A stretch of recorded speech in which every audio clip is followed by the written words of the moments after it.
Well, we're now joined by Joe Moreno. He's a Republican strategist and a US federal prosecutor. Joe, thanks for being with us. We've spoken to you so much here about the shock and awe that we were promised, the fast and furious nature of what these first few weeks and months would look like. Is that what we've got? Hey, Katrina, it certainly is, and then some. Look, I think if you are a hardcore Trump voter, a Trump supporter, you're probably thrilled what's going on, right? You love the idea of upturning the apple cart and shaking things up in Washington.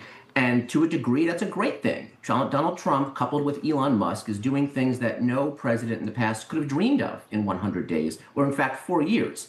I think, though, if you take a more objective step back, a lot of this chaos is not good. A lot of this is going to shake up the markets. It's going to not create any further bond among Americans. I think if you were an anti-Trump person before the election, you are very much more an anti-Trump person now.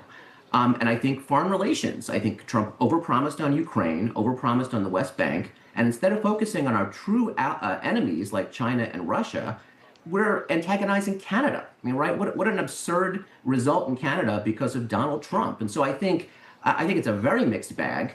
If you like the chaos, it's great. If you're a little worried about chaos, I think you have to say, my gosh, maybe we didn't actually exactly plan for this.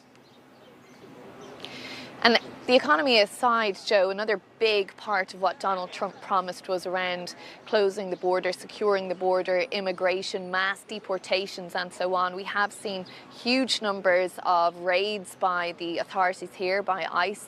We have seen huge numbers of people deported, many cases before the courts. Did the American people vote for some of what we've seen, like 2-year-old American citizens with cancer being deported? People being deported to El Salvador and courts ordering them to be returned, they're not returned. Students being arrested, their visas being cancelled. Is that what people wanted? People wanted, I think by a strong majority, tighter controls over the border. And I think it put to rest the Biden administration's claim that there was nothing the president could do and it was all about Congress. Well, that was clearly not true. So I do think as a general matter, Americans very much across the aisle wanted a tighter border, wanted stronger enforcement of immigration laws. However, to your point, Katrina, I do think that there are some actions that have been taken that have really been a big turnoff, right? I mean, the idea of kind of going after students on student visas, the idea of twisting the Alien Enemies Act, which is a 200-year-old law, and using it for domestic law enforcement is something that even as lawyers said, yeah, that's really too far.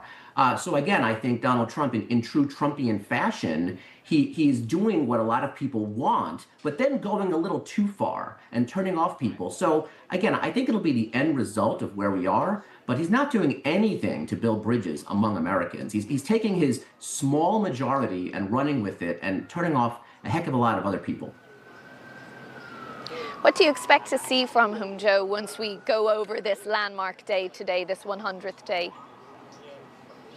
I expect to see more of the same. I think Donald Trump has a remarkable ability to change the headline, right? Whenever something is happening, particularly in the negative sense for him, he has an absolute ability to say, you know what? Here's something new. Here's something new that ruffles feathers and gets attention. I specifically talking about the Defense Department Signal app controversy, which could have lasted for weeks. And instead, maybe it was a 48-hour story because Donald Trump added more headlines and changed the narrative. So I think you'll see an absolute continued pace going forward. I think you'll see some pushback. I think you'll see some of the relatively, frankly, amateurish choices in the cabinet and other leadership probably get fired. And I think you'll see some blowback there. But this is Donald Trump's model for the next 4 years, and I don't see anyone stopping him. And Joe, just briefly, with your own legal background, much of what he's tried to do is already tied up in the courts. Will these next few months be months of legal debate? Yes, the short answer is yes, it will. And again, I think as Trump supporters, many of us attorneys are happy that he's pushing some boundaries, but at some point get a little uncomfortable. He's definitely pushing the limits of executive orders, the limits of domestic law enforcement and immigration law enforcement. So I think he will have a lot of victories, but he will have some defeats as well, possibly including up to the Supreme Court, which generally is friendly to conservatives, but there are some things I don't think they will abide. Okay, well, we'll wait to see. We'll be talking to you again plenty more times, Joe, no doubt. Joe Moreno, Republican strategist, thank you very much for being with us.